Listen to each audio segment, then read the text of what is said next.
Bienvenidos a Sin Conservantes, el programa de Ciencia y Ambiente de la Facultad de Ciencias Exactas y Naturales de la Universidad Nacional de Mar del Plata.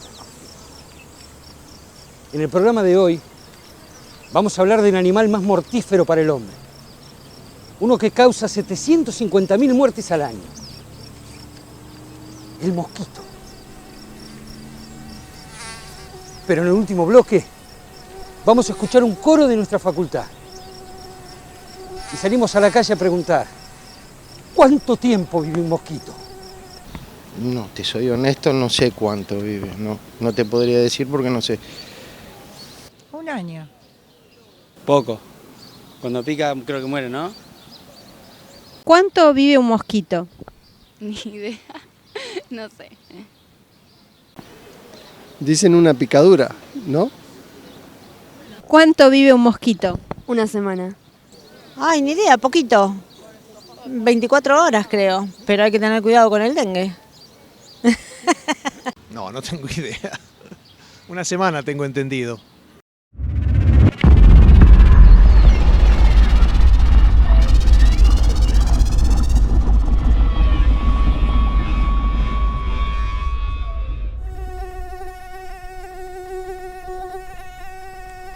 Para saber cuánto vive un mosquito, le preguntamos al entomólogo Juan Farina, del Museo de Ciencias Naturales.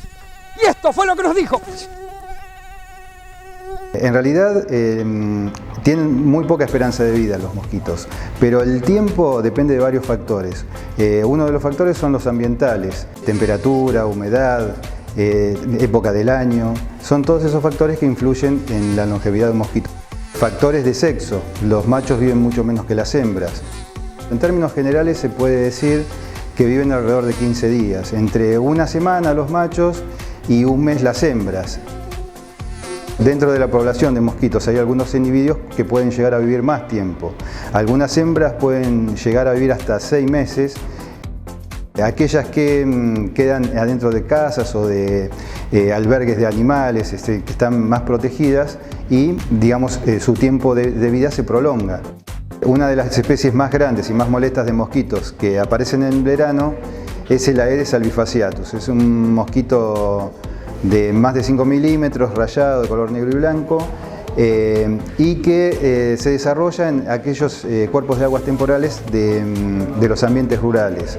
O sea, cualquier cuneta, pozo que hay en un terreno es el lugar ideal para el desarrollo. Ahora bien, estos mosquitos ponen los huevos en el borde de estos cuerpos de agua. Cuando baja el nivel de agua, los huevos adquieren resistencia. Cuando vuelve a llover y el nivel supera al de los huevos, recién ahí nacen las larvas y se desarrollan en estos lugares. Por eso es tan importante en el control de estos animales, primero rellenar esos lugares y tener en cuenta que en los alrededores también pueden haber quedado los huevos. O sea, tiene que haber un trabajo del terreno como para eliminarlos definitivamente.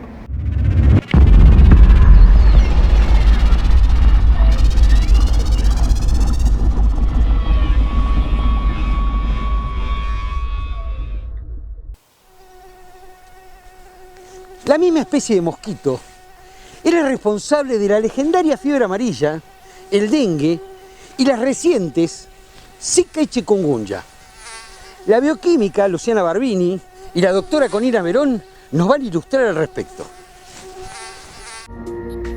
A mediados de 1800, Buenos Aires fue asolada por epidemias de fiebre amarilla. Pero la ocurrida en 1871 fue un suceso que mató aproximadamente a 14.000 porteños. Hubo días en que murieron muchísimas personas, siendo el fatídico 10 de abril el pico máximo de la epidemia, con 563 muertes. El llamado Tren de los Muertos llegaba diariamente atiborrado de cadáveres hasta el cementerio de la Chacarita.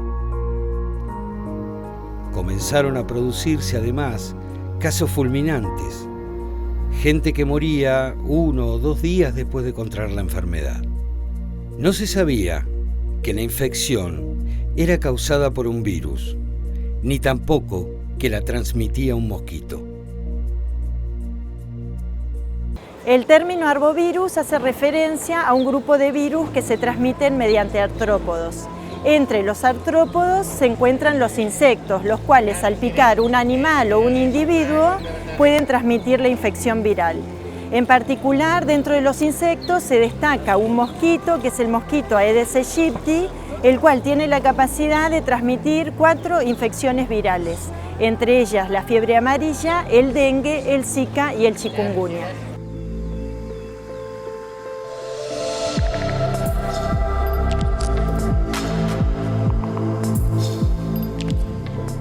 La fiebre amarilla es una enfermedad de origen viral, aguda y hemorrágica que resulta endémica en las regiones tropicales de África, en América Central y Sudamérica. El cuadro clínico empieza aproximadamente de 3 a 6 días después de la picadura del mosquito infectado y se caracteriza por presentar fiebre, dolores musculares, de cabeza, náuseas y vómitos. Se denomina fiebre amarilla porque algunos pacientes progresan hacia una fase que se denomina fase tóxica, en la cual la característica es que presentan ictericia. La gran mayoría de los pacientes que se infectan y hacen ese cuadro clínico que describí anteriormente, resuelven la infección, pero un 15%, después de 24 horas de haber resuelto esa infección, evolucionan a un cuadro que se denomina cuadro tóxico, en el cual el 50% de los pacientes pueden morir, dado que se afectan múltiples sistemas. En la actualidad no existe un tratamiento antiviral específico para tratar la enfermedad, pero sí se dispone para prevenir de una vacuna, que se trata de una vacuna virus atenuado, que se administra una única dosis y esa dosis confiere inmunidad duradera de por vida. Si hablamos de mosquitos, en el mundo existen una gran cantidad de especies de mosquitos diferentes, ¿sí? Solamente en Argentina hay entre 200 y 300 especies más o menos presentes, y entre ellas el principal transmisor de algunas enfermedades de las que se está hablando mucho en este momento, como son Zika, dengue, chikungunya, fiebre amarilla, es Aedes aegypti. Aedes aegypti es una especie que no es nativa, no es originaria de Argentina, es originaria de África, y se cree que los primeros ejemplares vinieron en barcos cuando fueron trasladados los esclavos africanos hacia América, y a partir de ese primer foco se fueron distribuyendo por acción del hombre al resto de los países de América. Otro de los virus transmitidos por la picadura de este mismo mosquito es el virus chikungunya, el cual fue descrito por primera vez en el año 1952 en Tanzania. En la actualidad el mosquito no está solo localizado en África, sino que también está presente en Asia, en Europa, y desde el año 2013 se encuentra también en América. La Organización Mundial de la Salud describió que durante el año 2014 solamente en América ocurrieron 15.000 casos de infección por el virus chikungunya. Es muy importante hacer un diagnóstico diferencial con la infección por virus dengue, porque tienen una sintomatología bastante parecida en las dos infecciones, pero en este caso la infección por chikungunya tiene dolores que son mucho más intensos y además son más localizados a nivel de las articulaciones y de los tendones. Es muy importante remarcar que de todas estas infecciones virales de las cuales estamos hablando, la principal medida de prevención es el control del mosquito Aedes aegypti. Para poder entender cómo funciona esto, hay que entender un poco o conocer un poco cómo es el ciclo del mosquito.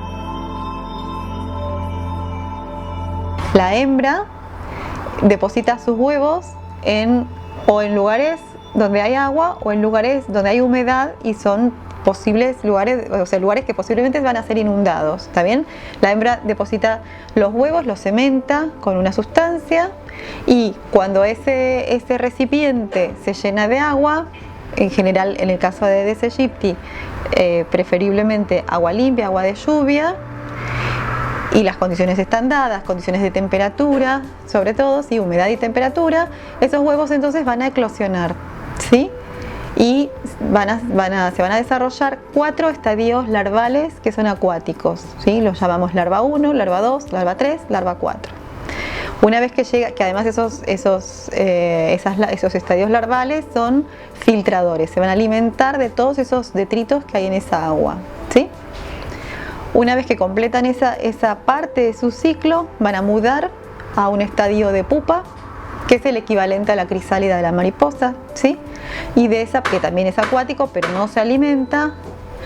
Y de ese estadio de pupa entonces va a emerger el adulto volador, ¿sí?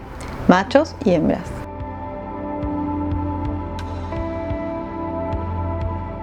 Ambos, machos y hembras, se alimentan de sustancias azucaradas, copulan y para que la hembra pueda completar su ciclo gonadotrófico, o sea, el ciclo de desarrollo de sus huevos, necesita un extra de energía. ¿Cómo obtiene esa extra energía? Picando a un vertebrado, ¿sí? Tomando sangre de un vertebrado. Y de esa manera puede completar su ciclo gonadotrófico y nuevamente colocar esos huevos, lo que le llamamos nosotros oviponer, otra vez en un ambiente en donde va a haber humedad y puedan desarrollarse sus larvas. El virus Zika también puede ser transmitido por el mosquito Aedes aegypti, pero en este caso en particular, además de ser transmitido mediante el vector mosquito, la transmisión puede darse persona a persona. Este virus se describió por primera vez en el año 1947 en macacos en Uganda y recién en el humano se describió en el año 1952 en Uganda y en Tanzania. Ha generado múltiples brotes tanto en África como en Asia como en América, y los cuadros clínicos que puede producir la infección por el virus Zika pueden ir desde una infección asintomática a una enfermedad febril leve que va acompañada de dolores musculares y de exantema, y esta enfermedad puede tener algunas complicaciones. Entre las complicaciones más importantes se destacan la microcefalia en niños nacidos de mamás embarazadas que hacen una infección aguda durante el embarazo, y también un desorden que se denomina síndrome de Guillain-Barré, que es un desorden neurodegenerativo. En la actualidad no existe un tratamiento antiviral específico para tratar la infección, ni tampoco una vacuna para prevenirlo. ¿Por qué decimos que estos insectos transmiten enfermedades? Porque cuando una hembra sana toma sangre de un vertebrado portador de una patología, por ejemplo, una persona enferma con virus dengue, ¿sí? Toma sangre y esa sangre va a cumplir un ciclo dentro de esa hembra de mosquito. ¿Qué es lo que ocurre? La hembra toma sangre, esa sangre va al sistema digestivo, pasa la pared intestinal, pasa a la hemolinfa del insecto, pasa a la glándula salival del mosquito, ¿sí? En donde durante todo ese tiempo el patógeno completa su ciclo de vida, ¿sí? Y una vez que está en las glándulas salivales, cuando esa hembra de mosquito vuelve a picar ahora a un individuo sano, le inyecta anticoagulantes y anestésicos, ¿sí? Para poder ingerir esa sangre nuevamente, para poder alimentarse, y cuando inyecta esas sustancias también inyecta partículas o de virus o del patógeno que esté transmitiendo. El dengue es otra enfermedad transmitida por el mosquito Aedes aegypti. Existen 4 serotipos diferentes del virus dengue. ¿Cómo se produce la transmisión? Esta se produce cuando un mosquito pica a una persona infectada y así adquiere la infección. En el mosquito infectada se produce un periodo de incubación que se denomina intrínseco, que lleva aproximadamente de 6 a 10 días, y ese mosquito cuando pica a otra persona, de esa manera puede transmitir la infección. Los cuadros clínicos que puede presentar esta infección son 2, el cuadro de dengue clásico y el cuadro de dengue hemorrágico. El dengue clásico se caracteriza por ser una enfermedad de tipo febril, que además va acompañada de dolores musculares, dolor de cabeza, dolor retroocular, pero no tiene demasiada gravedad. El cuadro de dengue hemorrágico sí es un cuadro mucho más grave, que puede llevar a hemorragias en el paciente, a afectar diferentes órganos, a hacer una falla multiorgánica, puede llevar al shock y a la muerte del paciente. Este dengue hemorrágico solamente va a ocurrir en individuos que alguna vez fueron infectados por un determinado serotipo de dengue y hacen una reinfección por un serotipo diferente. En la actualidad no existe una vacuna para prevenir la infección, ni tampoco existe un tratamiento antiviral específico. Lo que se hace en estos pacientes enfermos es darles una terapia de sostén que ayuda en que puedan resolver la infección. En caso particular de dengue, hasta hace un año atrás, un poco más, se conocían 4 serotipos diferentes de dengue. Hace poco se descubrió un 5.º serotipo diferente y además en el caso particular de dengue es un virus que muta con mucha frecuencia, que es muy variable. Entonces desarrollar vacunas para, por ejemplo, para dengue, que es un desarrollo que se está investigando, es muy complicado y por ahora no ha tenido éxito. Además, tampoco sería la solución porque Aedes aegypti transmite una variedad de virus diferentes, muy amplia. Entonces, en realidad, para hacer realmente prevención, lo que se recomienda desde el grupo de mosquitólogos de Argentina es hacer limpieza ambiental, hacer manejo de los ambientes. Para lo cual no solamente el Estado tiene que ser responsable, sino también los habitantes de cualquier región, ¿sí? ¿Y de qué hablamos cuando hablamos de descacharrado? Es eliminar, justamente como hablamos que las hembras depositan sus huevos en lugares donde se acumulan aguas preferentemente limpias, entonces el descacharrado es eliminar cualquier posible criadero. Cualquier posible criadero son cualquier recipiente que pueda juntar agua, el recipiente de bebederos de los perros, canaletas de agua, cualquier lugar donde se pueda acumular agua. ¿Y por qué es importante hacer este control durante todo el año, no solamente en el verano? ¿Sí? Porque hablamos que para que se desarrolle el mosquito necesitamos temperatura, necesitamos ambiente cálido. Entonces, normalmente cuando hay brotes ocurren en verano, ¿sí? Pero ¿por qué es importante que este control sea hecho durante todo el año? Porque los huevos pueden llegar a resistir hasta un año o más en condiciones de frío, ¿sí? Entonces pueden tolerar todo el invierno y eclosionar cuando las condiciones ambientales nuevamente son adecuadas.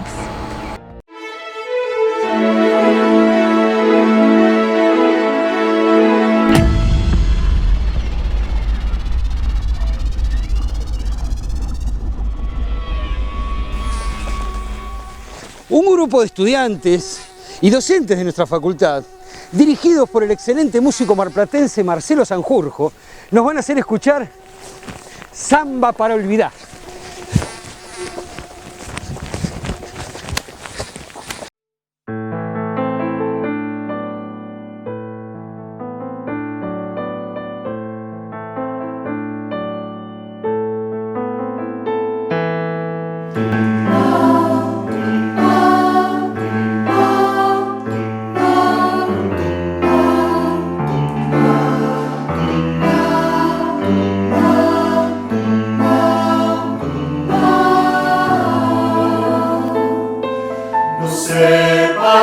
Que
samba vivió conmigo,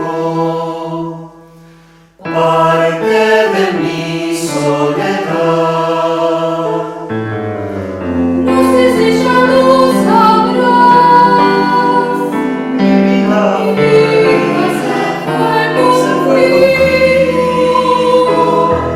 contigo mi amor, contigo, que mal me recordar. Mis manos ya son de barro, apretar al dolor. Y ahora que me falta el sol,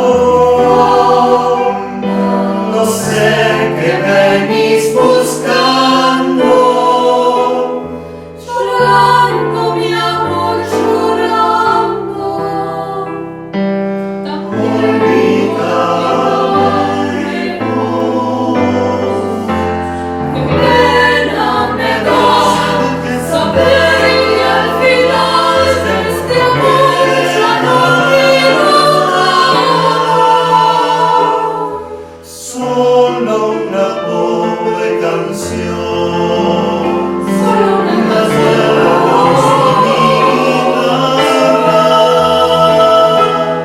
Y hace rato que te extraño. Mi samba para olvidar.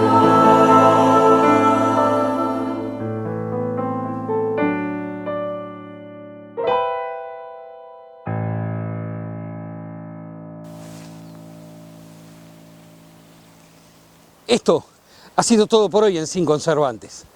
Los esperamos en el próximo programa, con más ciencia y ambiente. Gracias.